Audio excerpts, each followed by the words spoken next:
Hi, I'm Anoosh, and for the latest episode of the New Statesman podcast, I interviewed Tim Farron, the former Lib Dem leader, on whether a potential party leader's faith is compatible with leading a socially liberal party. If you want our analysis of Kate Forbes' campaign for the SNP leadership, listen to our conversation on the latest episode of the New Statesman podcast. Now, here's Tim Farron. Now, Tim, the reason we've invited you on today is because we thought you could give us an insight into what's happening with Kate Forbes' campaign to succeed Nicola Sturgeon. Having looked like the strong frontrunner, her support seems to be falling away the more questions she answers about how her Christian faith shapes her views on society. You must be having some flashbacks, Tim, because something similar happened to you in the lead up to the 2017 general election, when you asked about your personal beliefs about gay sex and your voting record on same-sex marriage and Equality Act regulations. And you actually stood down after that election, despite the Lib Dems increasing their number of MPs, saying you'd felt torn between living as a faithful Christian and serving as a political leader. And you probably don't remember, but we actually spoke at that time. And when I interviewed you, you said, when a firmly left of centre liberal turns out to be an evangelical Christian, that is surprising, and it shouldn't be. Looking back on your experience and also watching the sort of Forbes case play out, does it suggest to you that those two things are incompatible these days? No. I mean, first of all, I obviously have no insight into how Kate's campaign is going. What I would say is that she has done something that I didn't do, which she's been really straightforward. I was evasive. And because you know how a culture, the current Western culture, reacts to those kind of things. And so, but I think that a proper understanding of Christianity means that you're going to be countercultural to all belief systems, to the right, to the left, to the centre, to liberals, to conservatives. I think that it's wrong-headed to think that it's only the case that people who are right of centre can get away with wearing their faith. But I think that, you know, we have a moment now where we can examine how liberal and tolerant and committed to diversity society we really are, because most people have a faith. And yet I think the default position in society appears to be that we'll tolerate you having a faith, but it's an eccentric thing, that we'll assume that you have no faith, which is quite an assumption. That's not a neutral thing. It is a loaded assumption. So we'll assume that you don't have a faith. If you do, we'll tolerate you, patronise you, and treat you as eccentric. At least, if it's a cultural faith that you have, that's kind of fine, but a bit weird. If you actually allow your faith to affect your worldview, we're not having that. That's dangerous. That's strange. That's unacceptable. I'm just really, I think, paraphrasing what the kind of some of the media and societal approach to what Kate has gone through has been. And I want to say it's astonishingly illiberal and intellectually inconsistent. How practical is it? You know, I mean, how can a leader or a prospective leader with these views, which, you know, makes some in society feel that they're being cast as sinful, lead a party in a country that is more progressive than they are on the topics of sex, reproduction, gay rights? I mean, the SNP membership are quite left-wing and liberal, as are many of the party's MPs and MSPs. There will be some similarities to the makeup of the Lib Dems in terms of those political values. So how practical is it to have a leader or a potential leader expressing those views that are anathema to how they see society? Well, so the question is, are we people who are tolerant of faith? That's simply it. And if you're only tolerant of a faith that has a kind of, you know, cultural badge to it, you know, you put a Christmas tree up, you go to church occasionally, or you belong to another faith that is part of your culture. If that's the only sort of religion we're all right with, then we're not liberal and we're not tolerant and we're not committed to diversity. And so the simple fact is, I'll go back to the idea that this assumption that secularism equals neutrality. It really blinking doesn't. There is no neutrality. And real liberals need to understand that a genuinely liberal, pluralistic society does not mean us all signing up to the same worldview. Quite the opposite. It means us genuinely seeking to be curious and understanding what other people's motives are and why they think the things they do, and defending the rights of others to believe those things. Now, when it comes to her, practical application as a legislator, she's absolutely right to be held to account for those things. I think I'm, in a very similar theological place to Kate. I did vote for equal marriage in the House of Commons, and I think that, for example, and I do wrestle with these sort of things, but kind of so we should. We've all got a worldview. The idea that only people whose worldview is not religious are allowed to bring that worldview into the room is silly. It's intellectually silly and really quite illiberal. Well, having been through something similar to Forbes, I wonder how you think she will be feeling at the moment. You actually spoke to her for your book, A Mucky Business, Why Christians Should Get Involved in Politics. Did you see her as a rising star then? And were you apprehensive about her chances because of her faith, because of your experience of what had happened to you? Well, I'm a passionate supporter of the United Kingdom remaining together. So in one sense, I want the SNP to pick its weakest leader. Isn't that a terrible thing to say? And that is not Kate. And that is not Kate Forbes.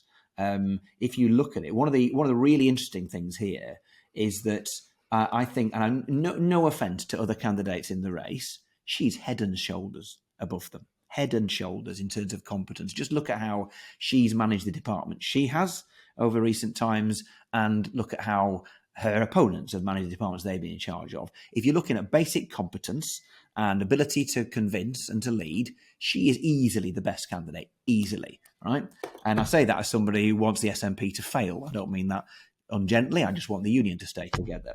But the odd thing is that as things stand, the SNP could pick somebody who is a far distant second in terms of competence just because they can't do liberalism properly. What a strange situation. I want to go back to something that you said earlier in the interview about her being sort of straightforward in her answers, whereas you felt you had been evasive. And actually, you did describe, when we spoke back in 2017, you described to me that you felt like a rabbit caught in headlights. She's sort of making a virtue out of her honesty. A campaign source has said her refusal to put up a pretense in order to win votes was a sign of integrity. Did you feel that you had to compromise either your faith or your sort of politics during those sort of rounds of media interviews that you were doing in the run-up to that election? And do you reflect on how you dealt with it and regret anything? Yeah, I think above all else is being complacent and not preparing for it, and understanding you've got to take people on a journey. And so yes, I was a rabbit in the headlights. I now think, now that I'm sort of animated roadkill, I'm fully liberated. And so Kate's not a rabbit in the headlights. She's like a massive big bison stood staring down the traffic saying, "Come and get me." And I think it's even if you really don't like anything that she's saying, she's been incredibly honest. And I suppose her case would be now, I have just answered truthfully the most difficult questions you could ever ask me. So when you ask me about tax and spending and other policies, you can probably trust me then, can't you? And I think that's if people can demonstrate their honesty under the most pressure, you can probably trust them under less. And I think, so her character is very, very clear. And it all depends whether, do the SNP want to pick a poorer leader because they can't get their head around culture war? Well, it's interesting because I was going to ask you what your advice for Forbes would be through this period, but actually it seems like you wish that you'd followed her playbook a bit more. I wonder if you would mind just reflecting on how you might have done things differently back then. Well, I think so. First of all, actually, when I'm talking about these issues now, I try and take people on a journey. I'm not sure you have the time when you're running for leadership, or whether you are a leader, to do that. Certainly I didn't, as leader of what was then a much smaller party, after we'd been shellacked at the 2015 general election. So what I would always do to people is, people are here, if I hear people expressing the views that Kate expressed, and I don't think there's any kind of, theological underpinning to them, my assumption is that they're a bigot. Okay, and so so I completely understand where people are coming from. So you have to take people on a journey that all this stuff about identity and the things that we take as being so precious in this life, they're so puny against the backdrop of an eternity and an almighty. So I tend to do things like this. I will say, look, let's just, for a thought experiment, pretend for a moment, suppose for a moment there is a God, and let's assume they are almighty and perfect and that you and me are not. In which case, that God is not going to just affirm all the things you already think. If they do, Dawkins is right about that God. They're a delusion. You've made them up to suit yourself. If there's a real God of that sort, they would disturb you and they would contradict you. And so if the things that Kate Forbes says disturbs you and contradicts you, you can be sure they disturb and contradict her and me too. It might be a clue. That's because we've encountered the real one. Well, I mean, that's a very articulate answer, but these things may not feel puny for those who have, married their gay partner or they've had a child out of wedlock, which, is really the sort of comes down to the brass tacks of it. Yeah. So that when I say it's puny, all of our individual, God tells us, the Bible tells us that every hair of our head is numbered, and I've got less and less, but I'm making God's job easier. But every hair on our head is numbered. In other words, we are of intimate, massive significance to him, huge significance.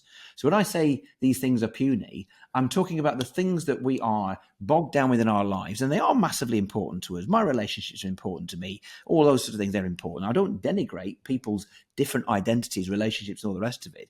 But I am saying that they are all encompassing to us here and now.